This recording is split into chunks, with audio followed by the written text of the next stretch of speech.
time for you to read the instructions and questions, and you will have a chance to check your work. All the recordings will be played once only. The test is in 4 sections. At the end of the test, you will be given 10 minutes to transfer your answers to an answer sheet. Now turn to Section 1. Section 1. You will hear a conversation between an assistant librarian and a woman who wants to use the internet in the library. First, you have some time to look at questions 1 to 6.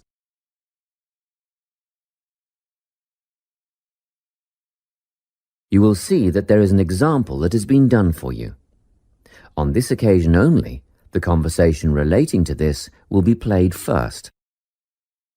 Good morning. I'd like to register to use the internet in the library. Do you have a library card? Yes, I've been a member for 6 months, but I've never used the internet services before. The woman already has a library card, so yes has been written in the space.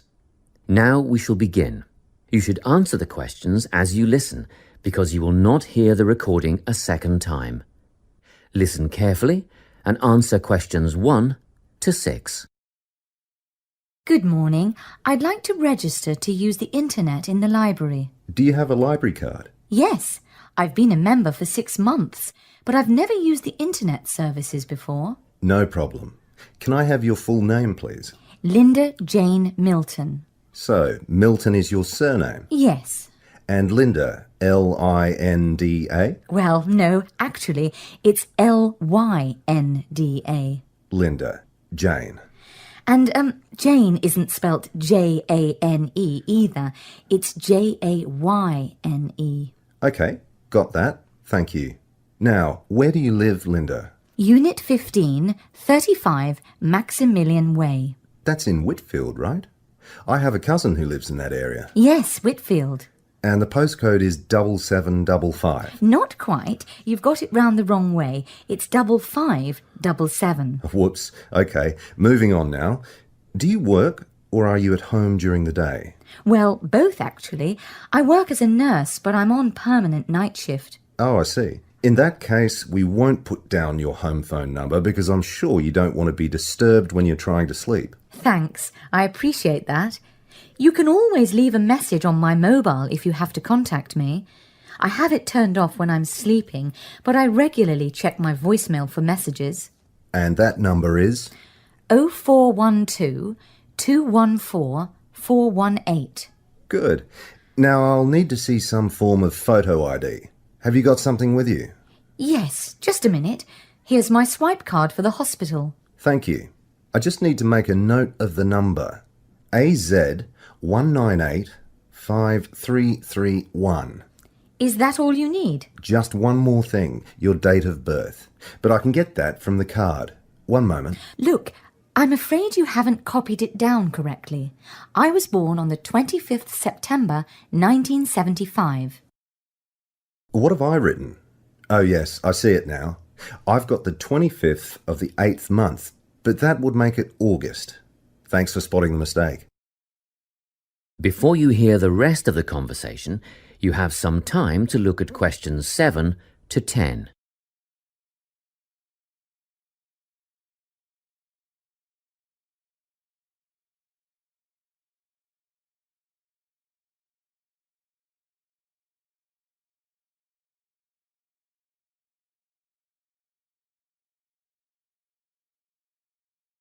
Now, listen and answer questions 7 to 10.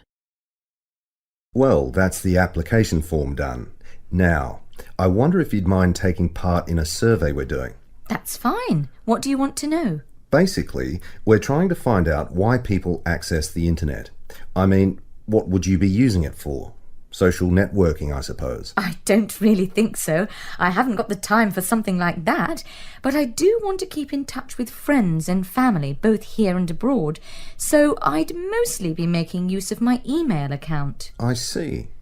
A lot of students come in here to do research. Is that something that you might be doing? I think the internet is a great tool for research, but it's not something that interests me at the moment. What about checking out a new job? A lot of my friends use the internet for job hunting, and they say it's the best way to look for a new position.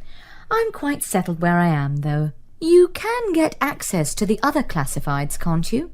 Trade and exchange, that kind of thing? Yes, and I'm told it's a very popular way of buying and selling these days. Well, I'll definitely be using it for that. Thanks a lot. Now, do you have any questions?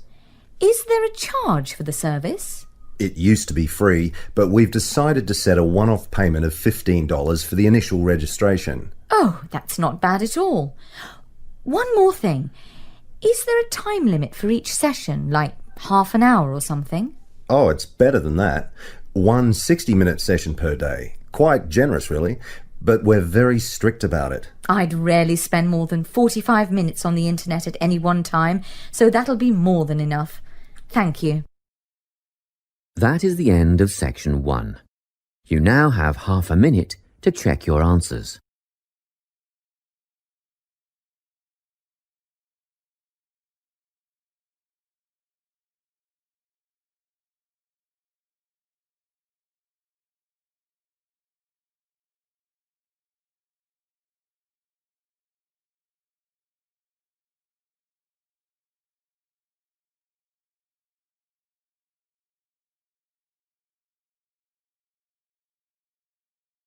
Section 2. You will hear a customer asking for help in a shop. First, you have some time to look at questions 11 to 17.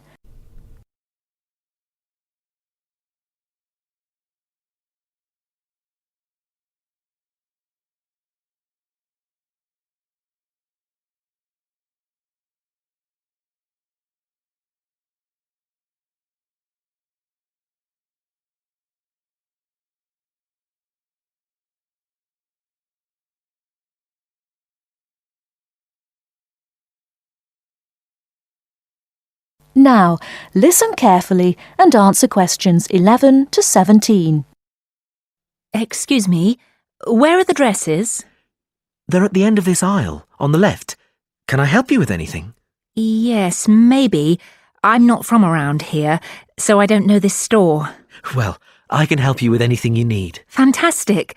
I'm actually down here for my brother's wedding, and I need something to wear. I've just started a new job, and I haven't had time to get anything yet. I'm looking for something smart. Maybe a new dress. Well, what about this one? I think it's too hot for long sleeves. Yes. Well, this one has shorter sleeves, and it still has the bow, which I think is a nice detail. Or there's this patterned one. I'm not keen on a pattern. I think I'll go for the one with the bow. Do you have it in a size 10? Let me have a look. Yes, here. Great. I need a hat, and then I can try them on together. What kind of hat are you looking for? What about this one with the flower? Yes, but if I may suggest, a taller hat would add to your height. Really? Yes, try this one. Oh, I see what you mean. We have this style with the single flower or with a small bunch, and it comes with a wide or narrow brim. I like the narrow brim and just the one flower.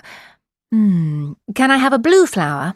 I'm afraid it just comes in cream. Well, it goes with the dress anyway. Great. I'll place an order and have the hat sent to you. It'll take about 2 days to be delivered. Is that okay? Yes, that's fine. I need to take down a few details for delivery. Can I take your name? Ellen Barker. And the delivery address? It'll be my brother's address. It's 14 Brightwell Avenue. 14... can you spell that, please? Yes, BRIGHTWELL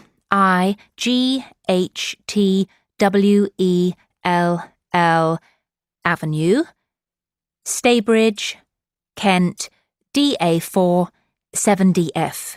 And can I take a contact number? Yes, my mobile is 03221 777 03221 775. No, it's a 4 at the end. Oh, sorry, I've got it now. We can deliver on May the 12th. We can't specify an exact time, just morning or afternoon. Any time in the early morning is fine. And how would you like to pay? Visa. Great. That comes to £32.25. OK, thanks. Before you hear the rest of the talk, you have some time to look at questions 18 to 20.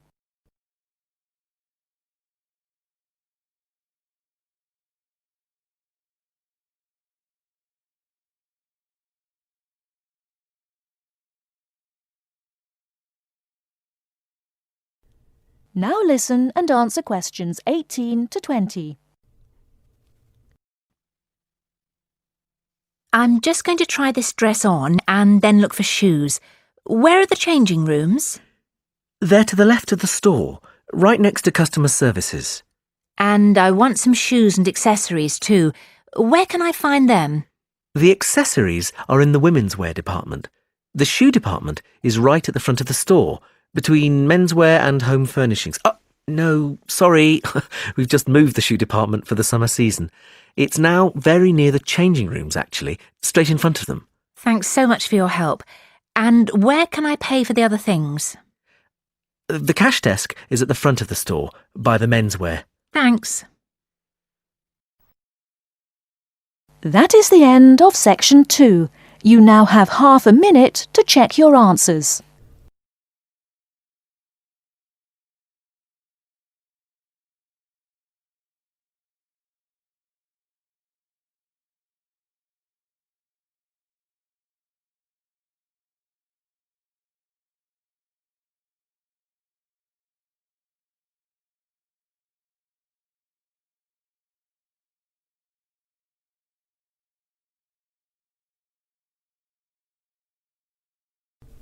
Now turn to section 3.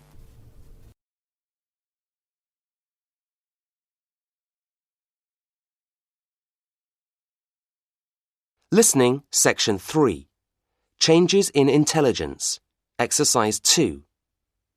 Listen to Martin, Maria and Farouk discussing some project work. First, you have some time to look at questions 21 to 27.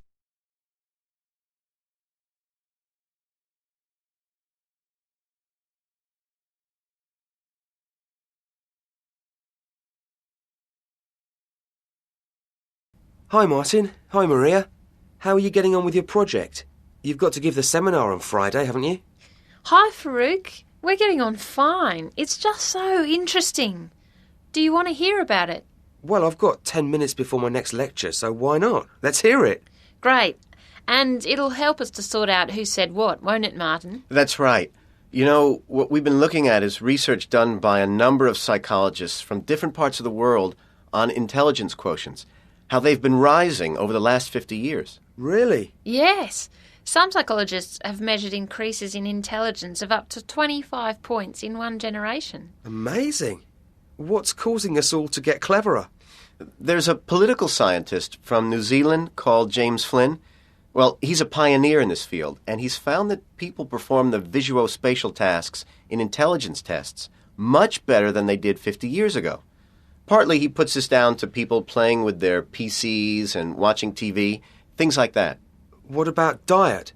Does that have anything to do with it? Perhaps.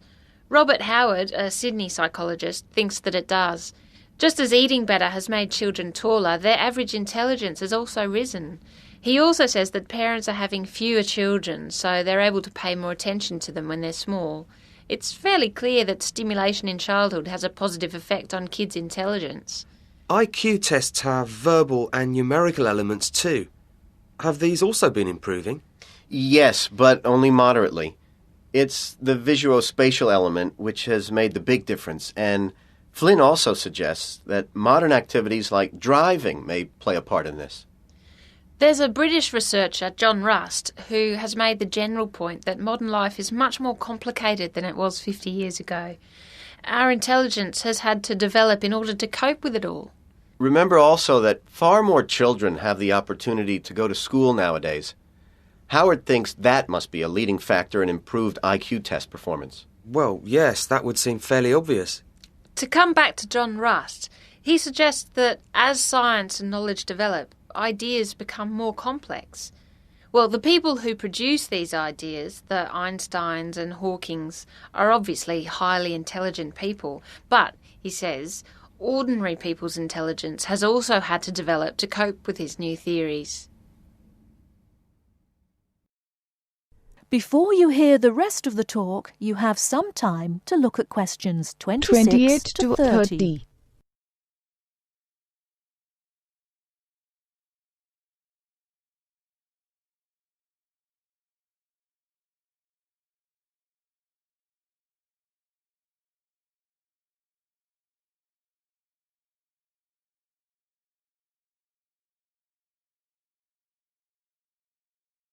Are there any limits to intelligence, or will the human race just continue to get cleverer and cleverer? Well, actually, research in some Western industrialized countries, such as Australia, and some European countries, suggests that intelligence rose quite steeply for 2 or 3 decades, and then leveled off a few years ago. Some pessimists think that quite soon we may see it beginning to dip. In some countries, students seem to be less motivated than before. In that sense, there may well be a limit to intelligence. On the other hand, this rise in intelligence started to happen some years later in East Asian countries, the so-called Asian tigers, and it still hasn't levelled off. Is higher intelligence what has caused exam results to improve here in Britain, do you think? Well, that's rather a political question, so it depends who you ask. But you must remember that 30 years ago, only about 5% of school leavers here went on to university. But there's been a vast expansion of the university system, and nowadays about 30% of young people get a higher education. So I guess exams must have been getting easier for all those people to get in. That is the end of section 3. You now have half a minute to check your answers.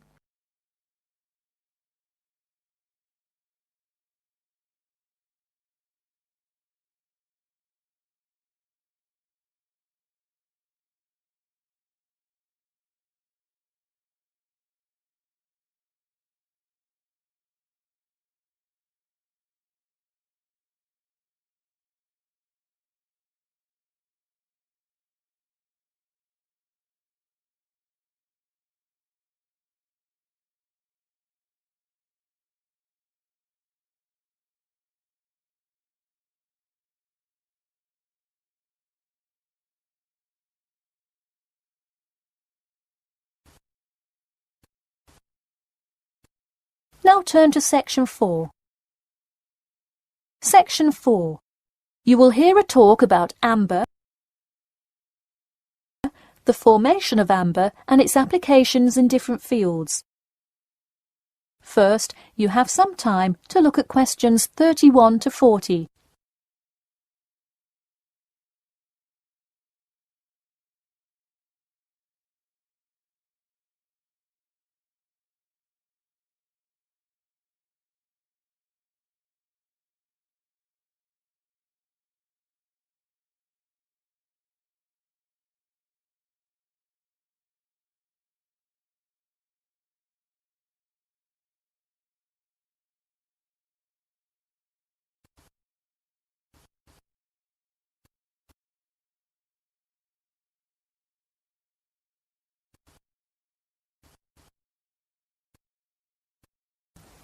Now, listen carefully and answer questions 31 to 40.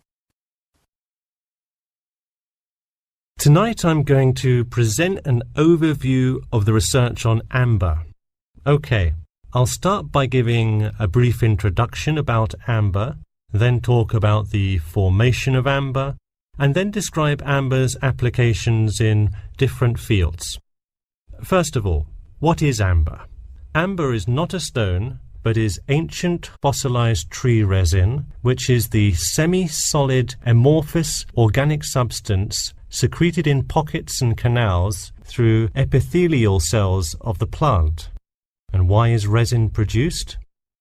Although there are contrasting views as to why resin is produced, it is a plant's protection mechanism.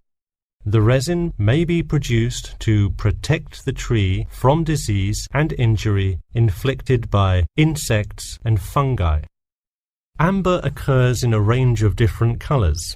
Besides the usual yellow, orange and brown, other uncommon colours are also associated with it. Interestingly, blue amber, the rarest Dominican amber, is highly sought after. It's only found in Santiago, Dominican Republic. There are several theories about what causes the blue colour in amber. The most common one links it to the occurrence of volcanic dust that was present when the resin was first pressed out from Hymnaea protera millions of years ago. At this point, you might be curious about how amber is formed. Molecular polymerization resulting from high pressures and temperatures produced by overlying sediment transforms the resin first into copal. Sustained heat and pressure drives off terpenes and results in the formation of amber. Copal, that I've just mentioned, is also a tree resin, but it hasn't fully fossilized to amber. More generally, the term copal describes resinous substances in an intermediate stage of polymerization and hardening between gummier resins and amber.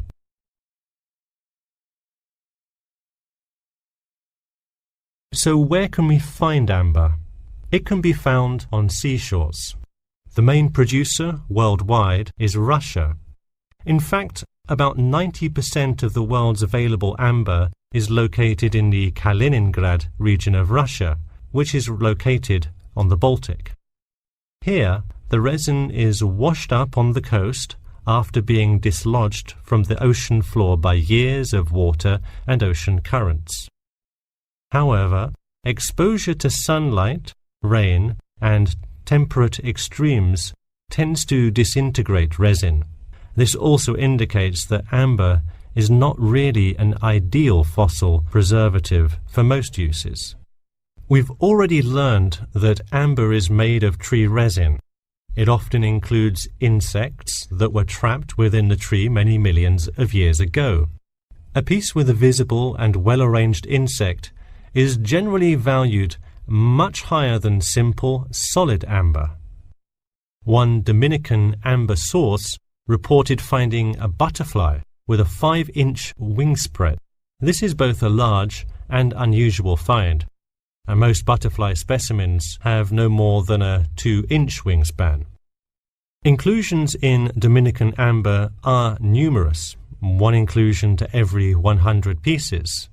Baltic amber contains approximately 1 inclusion to every 1,000 pieces. Now that you have a basic knowledge of amber, I'd like to talk a bit about amber's application in different fields. First, amber is appreciated for its colour and beauty. Good quality amber is used to manufacture ornamental objects and jewellery. For instance, using a variety of exclusive, first-class quality natural Baltic amber with silver to make natural amber jewellery. But due to the biodegradation of amber fossils, people with amber jewellery have to take special care of it to ensure that the amber is not damaged.